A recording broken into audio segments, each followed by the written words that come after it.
Life Audio.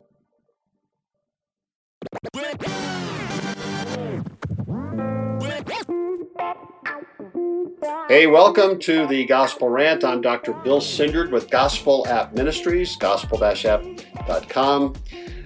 We are going to take a break from the Sermon on the Mount to talk about something that's very important. A lot of people are asking me if I have anything that has to do with addiction that can help Christians who struggle with addiction or families who struggle with addicts in the family.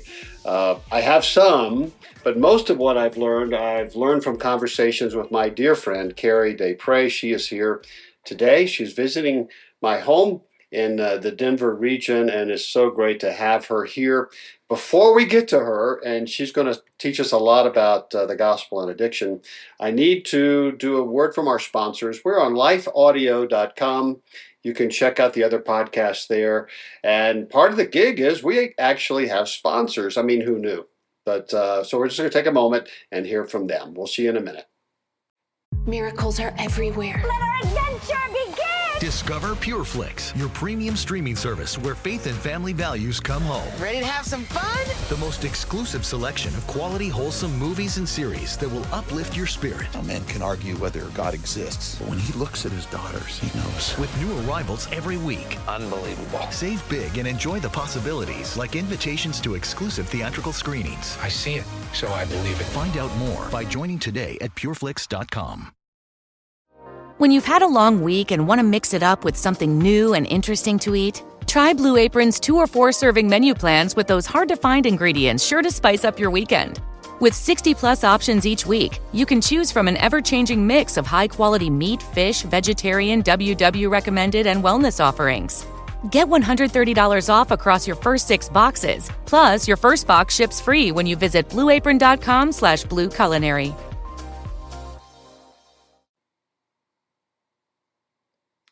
Welcome back. This is exciting. We're going to be talking about addictions and the gospel, what works, what doesn't work.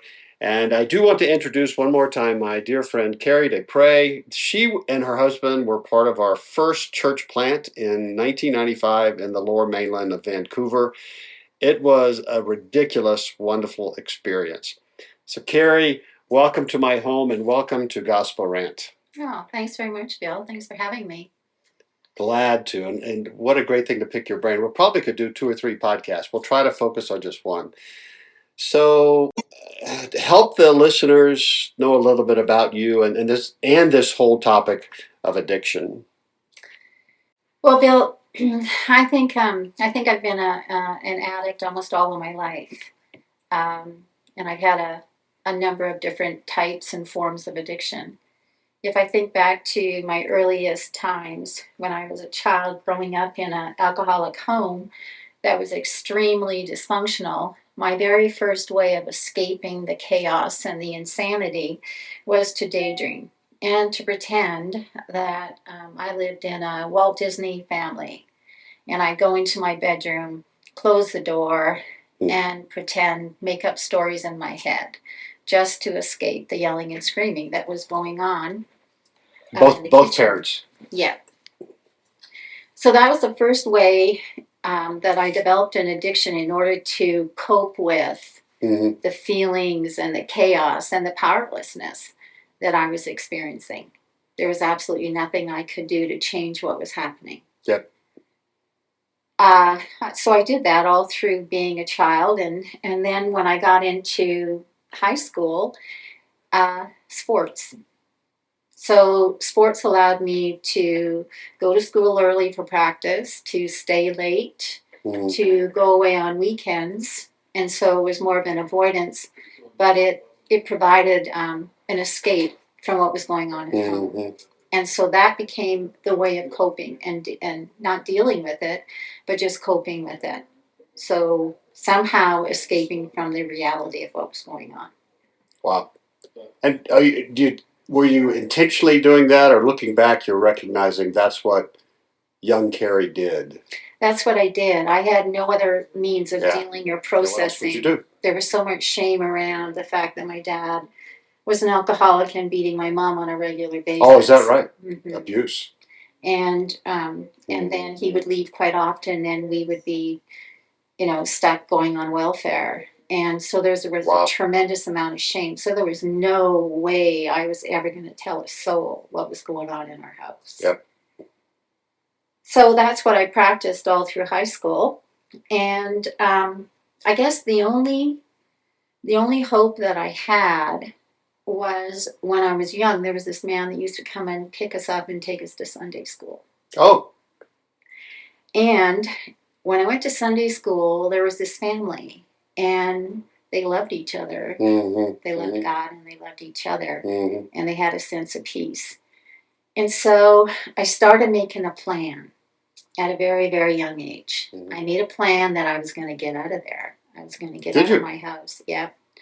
And that somehow intrinsically I knew that it had to do with God. Mm-hmm. I had no teaching other than that Jesus died for my sins. Mm-hmm. But I somehow knew that was going to be the solution, that there was something to that. And those people had something, and I wanted it. So what attracted you about Jesus? I mean, They had it was the people? forgiveness. Yeah, it Yeah, was the like it was people. And they lived. They had Jesus joy. followers. They had peace. Mm-hmm. They had love for one another. There was no tension in their homes that I could see. Right, compared to yours. Mm-hmm. Mm-hmm. And then I also, one way of dealing with the powerlessness of what was going on was I made some vows. I vowed to myself that I was never going to drink. Oh, you did? Yeah. That I was never going to become dependent on anyone to provide for me. Yeah. That I was going to be self-sufficient.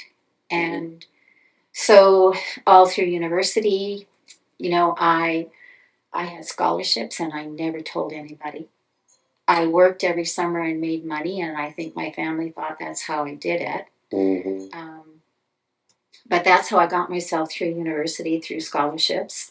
And I had a relationship with my first husband, but it was the same thing. I was never going to trust him. Still? Yeah. And you really didn't have anybody you could talk to about it, right? Because there wasn't, who would you trust in the first place? Wow. I pretended a lot in my first marriage. I pretended that I had a good family and I came from a good place and I had a good upbringing and that I was moral. And you told your husband that? Well, I acted that way. He didn't know? No. Yeah, that's not uncommon. That's a shame, right? You got to hide. Yeah.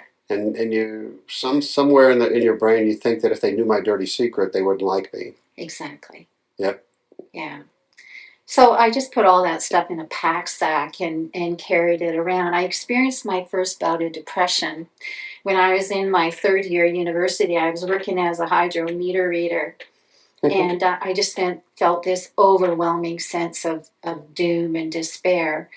And my first response was to go to a church. I was afraid you were going to say drink. No. But it's to go to a church. Because my vow was I was never going to. Yeah. Right. Yeah. And if I was to ever cross that and drink, the amount of shame and guilt that I would feel, that would be it. It'd be over for me. I get it. Okay. So at this point, you can at least trust the vow. You can't trust anything else, but you can trust your your ability to not be your dad. I had power over it. You had power. That's it. Good. Yeah. So I had this bout of depression, and the only thing I knew to do, again, that's not true. I didn't know to do it. I just went to a church. I was on my route reading meters, and there was a church there, and I went in. Oh, this wasn't your church. This was just a church out on the route that I was reading meters on. And I went in there and I talked to the pastor. And I can't remember what he said, but I guess I kept going, kept working. Yeah. So here I was at university. I was playing all sorts of sports. I was winning all sorts of accolades and awards. Athlete of the year. That feels good. Yeah. because those were the only places or things that I could do in order to feel good about who Carrie was. Yeah. So it was all about working hard, earning, getting accolades, getting recognition.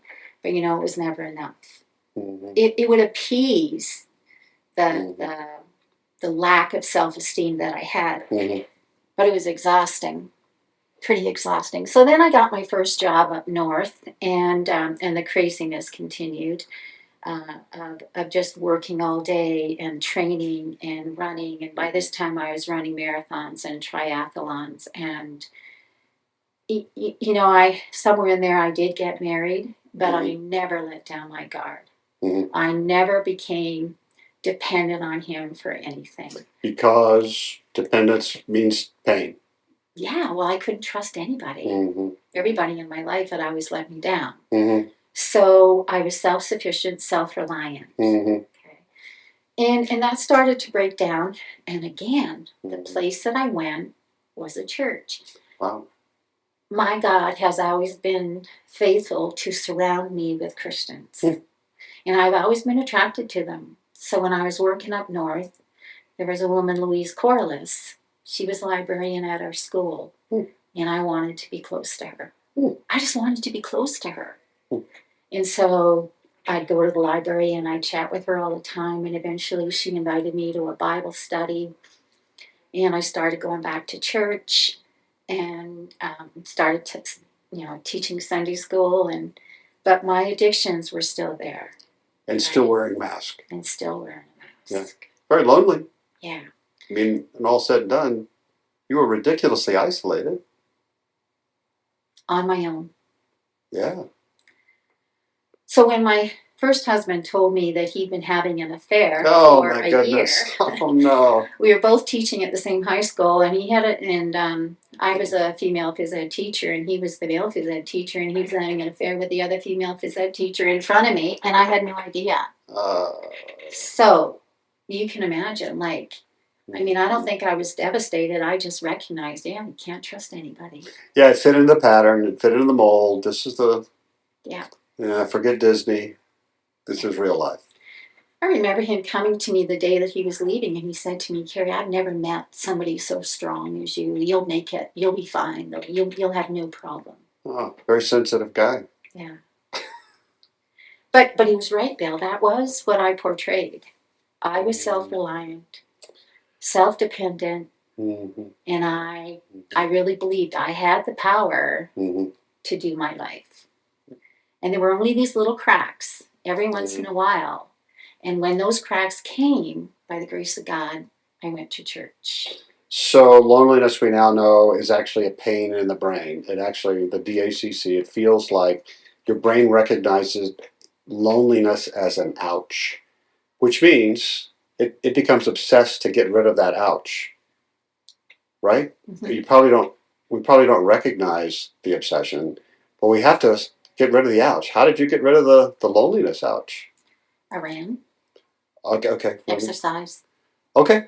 Dopamine, all that good stuff. Yeah. And accolades. And that worked as well as it could. Relatively well. Short term? Yeah. Okay. I mean, you just have to keep doing more and more and more. Because that's right. That's how the brain works, right? It's just less and less effective. Yeah. So then I ended up on the west coast of Canada, and I made I left where I was living, and on the way, as I was driving across Canada, I had the whole Bible on cassettes, and I listened to the whole Bible on cassettes. Cassettes? What are those? Yeah, this was in the 80s. And I listened to those all the way across Canada, and I just kept, that got me there. I don't understand it. I don't know why, but I had a tremendous amount of hope, and I just kept going. And so, sorry to cut you off. This is fascinating. I mean, so I'm shame prone. I would have been thinking. I would have wondered if I was a disappointment to Jesus. Failed marriage. Lonely, depressed, Right? I mean, all the stuff in Scripture that thou shalt not. I would have wondered if God loved me. I still do, by the way. I'm shame prone. Even though I know better, I still struggle with that. You? Well, I don't think I had surrendered to God yet. He was just something that was going to be a solution, Oh, right? there was some comfort there. But I hadn't surrendered to Him. Not so sure it was yours then. Right. It's there. It's out there. I'm looking. People had it. And you went, I'm running that direction. Okay. All right. I'm tracking now. Good. Okay. So one of my vows, another vow that I made was that I was never, ever going to get involved with anybody again unless they were a professing Christian. Yep.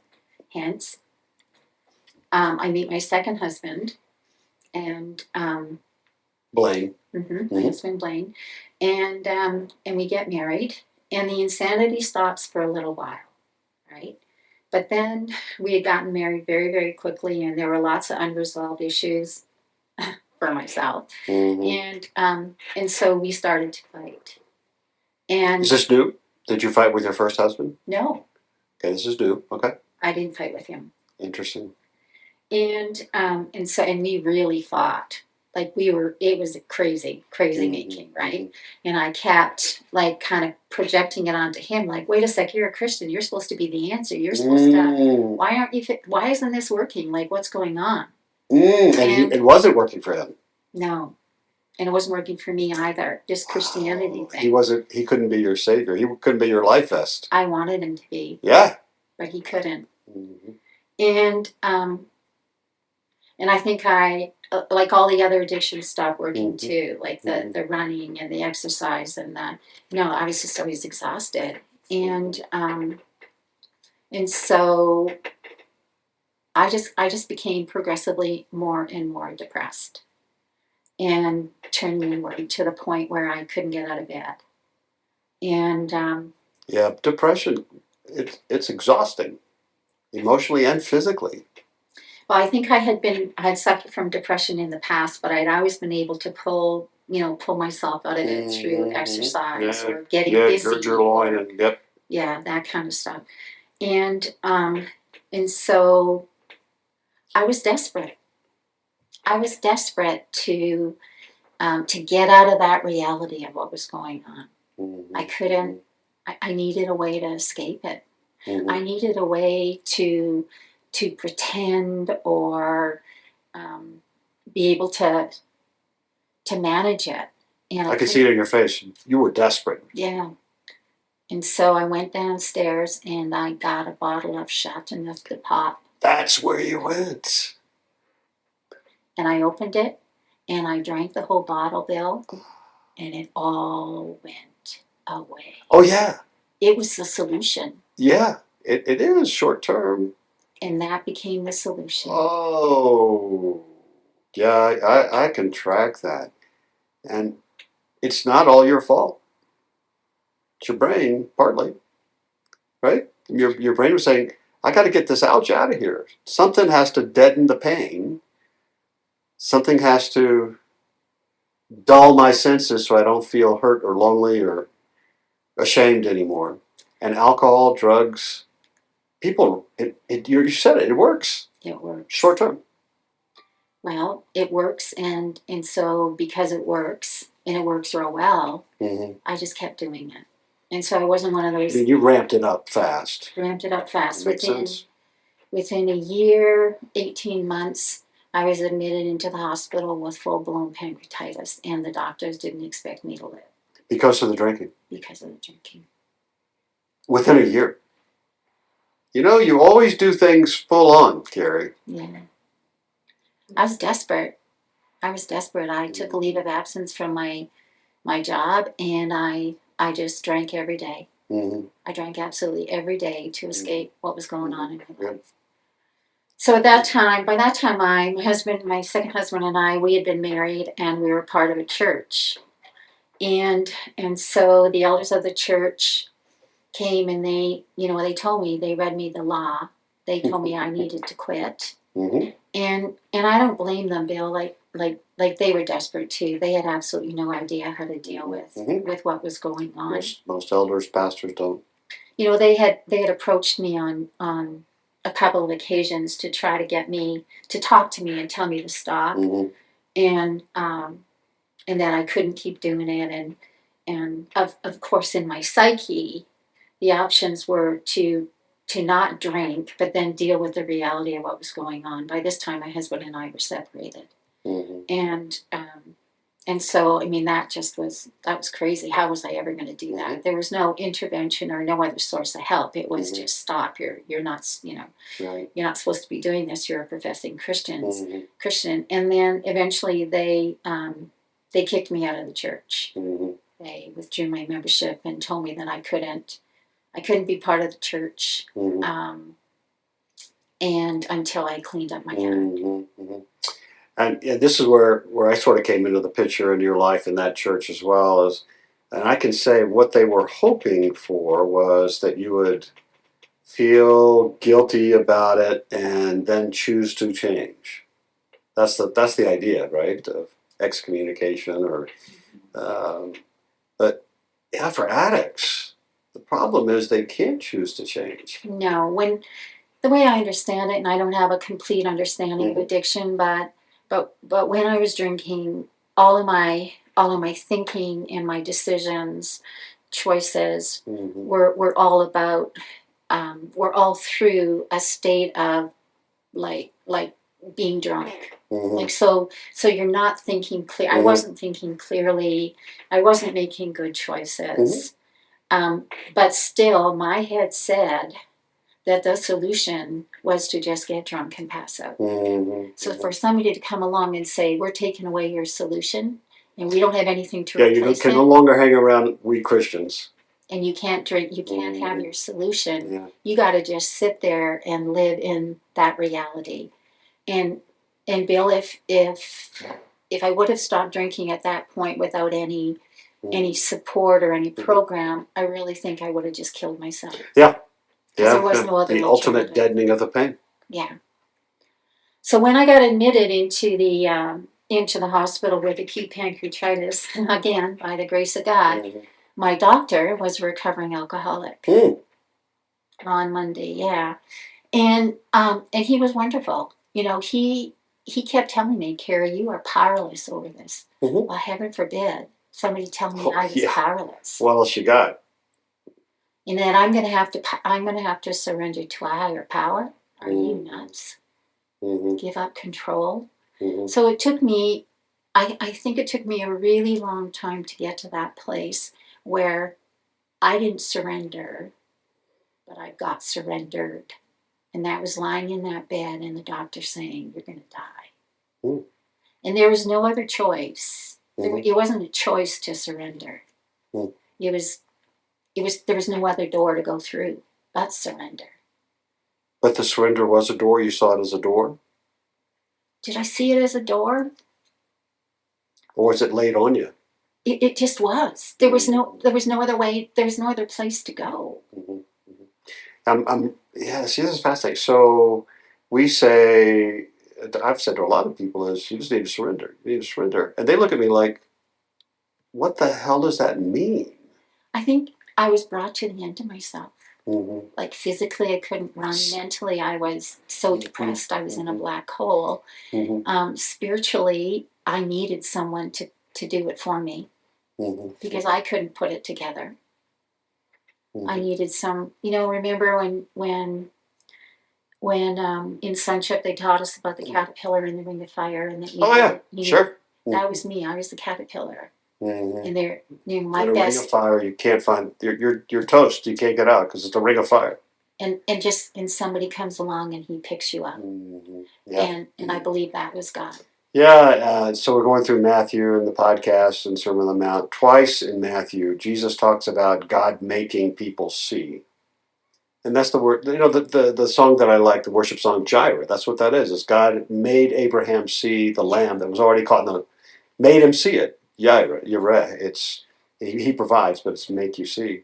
So is that fit that God made you see surrender? Made you see that as an option, or made that door open for you that it wasn't there before? It was always there, I guess. I can't even say that, Bill. He did it for me. Okay. He surrendered you. Yeah. See, okay, that's good. So the God who makes people surrender.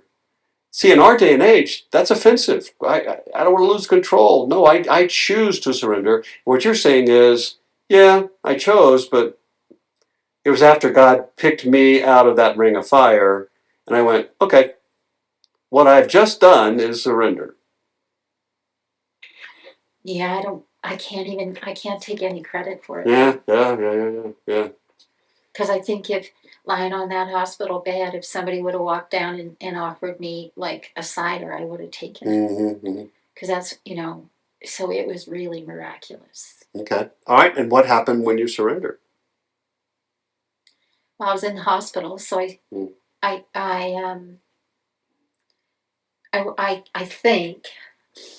think I had to go through withdrawals, and that was part of it, right? But then I just started reading my Bible. And again, there we are. It was the only place, like I didn't really understand what had happened to me, but for some reason, I believe God drew me to the scriptures. I can't take any credit for it. And if I can say anything, it's that God did it. I didn't do it. Yeah. He surrendered me. That you knew. He drew me to himself. Yep. He provided a way out. And he continues to do that. Right?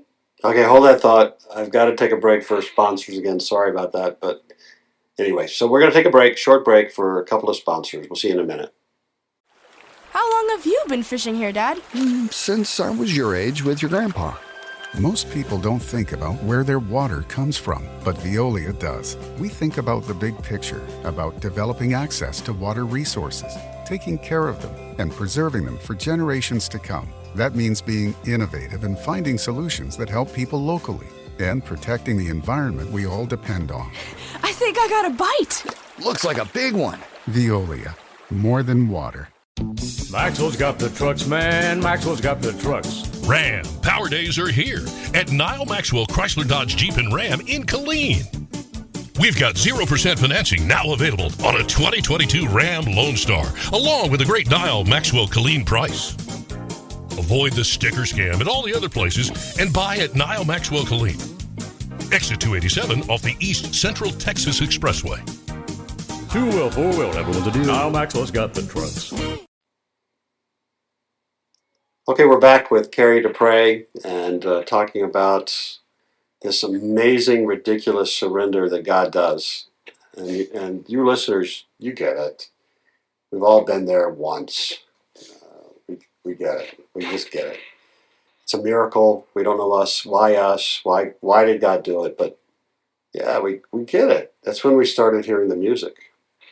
Started getting into the dance. Okay, so Carrie. Pick up where you left off. Yeah, so there I was in the hospital reading my Bible, and I think people from the church who came to see me thought I was like just faking it or something. Oh, is that right? Do you think? I don't know. They didn't seem encouraged by what was going on, but that didn't matter. I mean, there I was hooked up to machines, reading my Bible, and I think I made peace with God. He surrendered me. He surrendered me. I love that. He brought me to the place of believing and being willing to trust him, and turning my will over and saying, okay, God, I've made a mess so far. Help. So, and I just, that's where I sat. I sat there for hours just bathing in that. Like, I don't know what's going to happen. I don't know where I'm going to go. I don't know how it's going to turn out. Do I have, but somehow it was going to be okay. And then this nurse came along, and she found a treatment center for me to go to, and she drove me in, and I was there for a year. I stayed on site for 9 months, and then for 3 months I went back for day treatment. And when I was there, I felt accepted. They helped me to deal with the shame and the guilt of going along, of doing what I did and crossing crossing all of my core belief systems and all of my vows, and Yeah, the vows. Working through the 12 steps, and learning a new way to live, and going to AA meetings where the playing field was equal. Everybody was in the same boat. Everybody made a mess of their lives. Similar mistakes. Yeah. So there was no better than, less than. Yeah. It's humanity, right? I mean, yeah, I like the AA. I do. I like the AA model, and my youngest daughter and I talk about that maybe being church future, because we're in desperate need for. We feel shame's on a rampage in our culture, anxiety, loneliness, isolation, and people are going to addictions. It might be Oxycontin, it might be alcohol, it might be sex, it might be identity, it might be church, it might be jobs, it might be sports. But people are wildly addicted now compared to 50 years ago. Something's got to snap. And I just wonder what that looks like for church. And maybe it looks more like an AA meeting. Well, I think I've experienced the freedom that comes through the participation in the 12 steps. Yeah. And I want to carry that message to others. That's still Talk about the first three, because you and I have talked about it. It's like these are the ones you just go back to. Right. So the first one is you admit you're powerless over the effects of our separation from God in our lives have become unmanageable. Or I admitted that I was powerless over alcohol. I'm powerless, but I hate being powerless. Yeah. I hate it. But why do you hate it? Because it makes me powerless. I'm shame prone. It just it for me it's a statement of shame. I was raised. You manage your life. You're successful if you work hard enough. You go to school so you're smart enough so you can achieve. And to admit I'm powerless, that just was never modeled for me. Right. Because you're always got to be responsible, and you got to make good choices. Successful. And you got to be successful. But you're linking successful ultimately with being powerless, admitting powerless. Really? What? That just never popped into my head. Yeah. Well, to me, it's the only place of peace and of freedom. Yeah, you got it. And rest. Right. Now, I think step 2 is you come to believe that a power greater than ourselves can restore us to sanity. So, when you admit you're powerless, you don't kind of give it up to the atmosphere. Right. You are giving it up to God, to your higher power, and then you make a decision to turn your will and your life over to the care of God as you understand Him, and of course you grow in your understanding of God as you live your life. So step 1, 2, 3. I can't, God can, I'll let Him. Right? And I'm not so sure about the I'll let Him. Yeah, it's a choice. We participate. I want Him. Yeah. It's more like I want Him. Like I know what my life is like when I live life without God and try to run it on my own. I know where it ended me up. Yeah. I don't want to go back there. Right. And I do know that God has a wonderful life planned for me, and I want to experience that. And I'm probably more motivated to try to get those things that are preventing me from having that life out of the way, because I've experienced the grace of God, and I want more of it. Yeah, it's the ultimate dependence.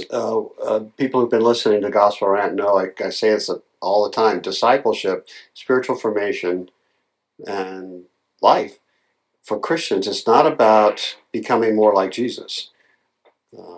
Nobody's.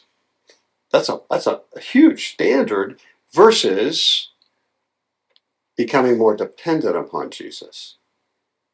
And the goal ultimately gets me to become more like Jesus, but if I try to do it on my own, I look religious. I'll look moralistic. I won't look much like Jesus. I'll look more like the people who killed Jesus than Jesus. But if I become more dependent upon Jesus, I really do look more like the followers of His.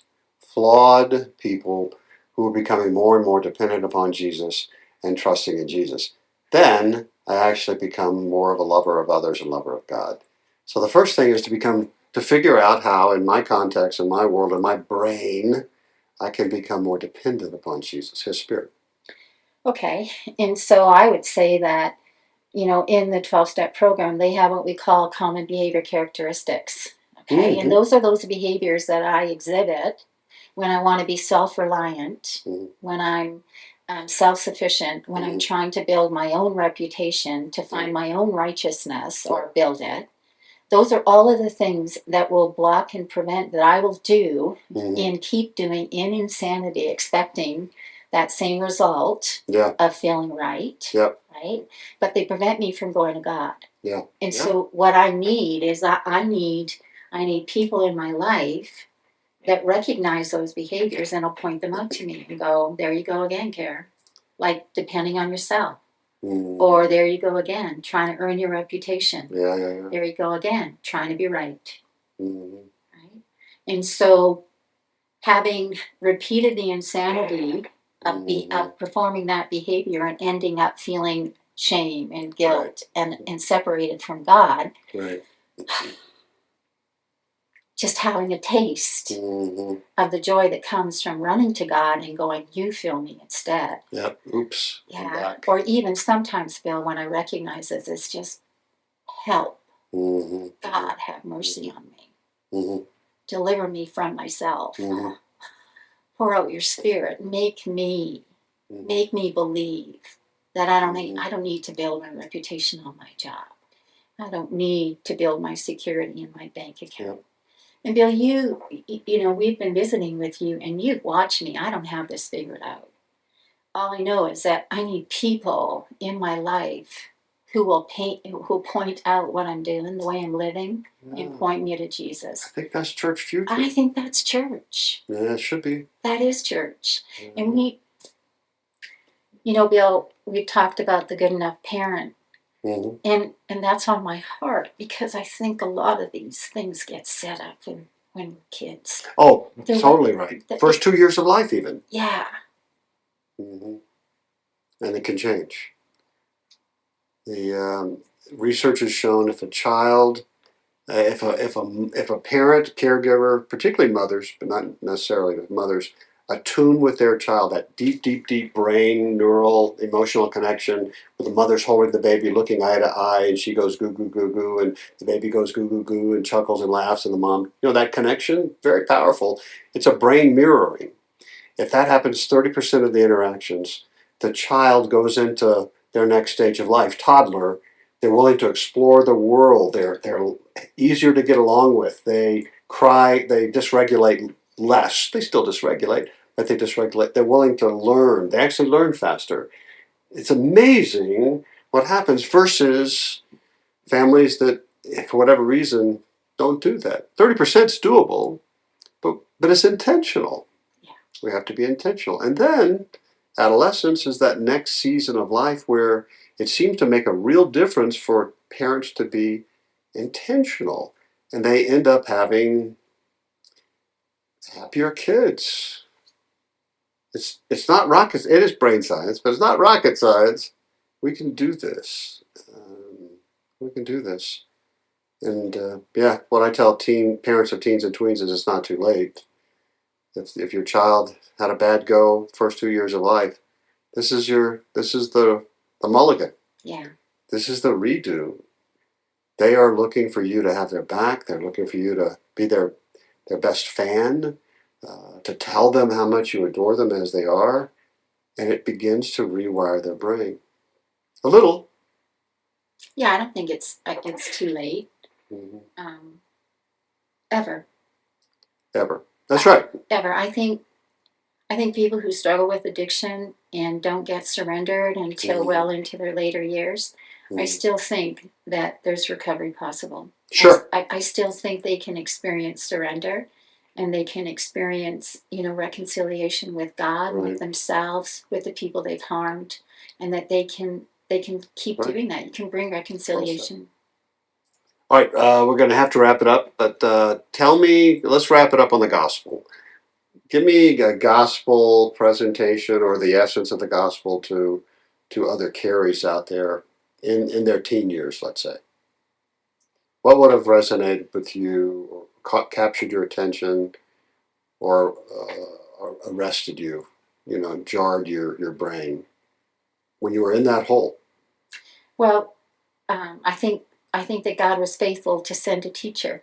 He sent a teacher who believed in me, who gave me a place. He honored me. He honored me for who I was, and he liked me.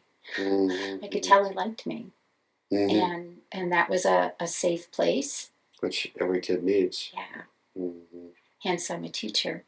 All right. Yeah, that's a good point. That's right. Yeah. Yeah. He became in a short time the dad you didn't have. It's wonderful how our brain goes that direction. And I guess, as far as a gospel presentation,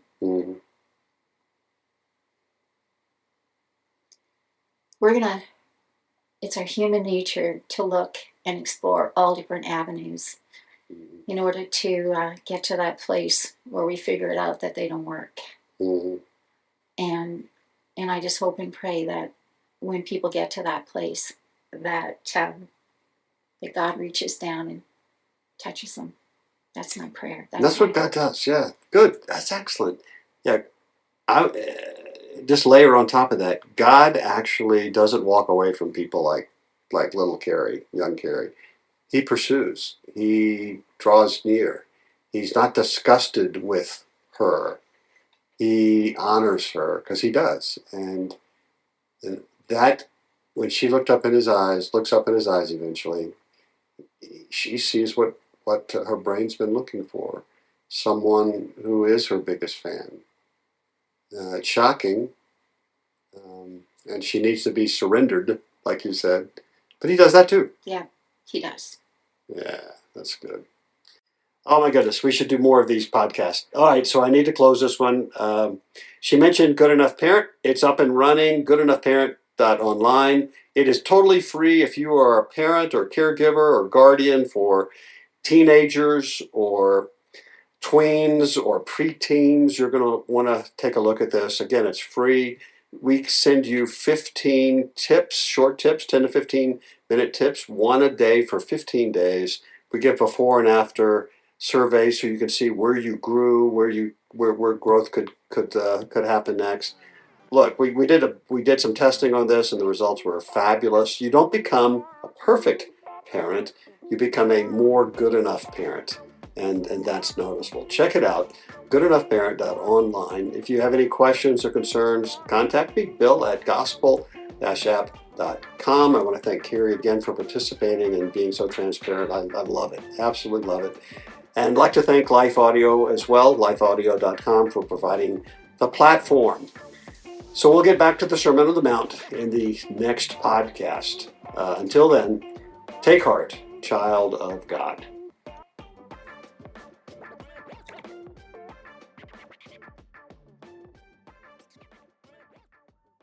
Hey, babe, check out our new sectional sofa from BJ's Wholesale Club. Early deal for the holidays. That's perfect for parties. Sweetie, I know you get emotional this time of year, but... Wait, what is that? A pre-lit LED Christmas tree. From BJ's again? Yes, baby. They are so thoughtful. Honey, BJ's savings just make it absurdly simple. That's how I got the shatterproof ornaments. Shatterproof? Shop now at any club or on BJ's.com. BJ's, absurdly simple savings. The it's always the right time deal. Hey, want to go to Mickey D's for lunch? Ooh, let's go now. But it's not lunchtime yet. If we're going to McDonald's, it's always the right time. Yeah, it's hard to argue with that. There's a deal for every lunch hour at McDonald's. Now, get a hot and spicy McChicken, double cheeseburger, or 6-piece chicken McNuggets with small fries for only $3. Price and participation may vary. Cannot be combined with any other offer or combo meal.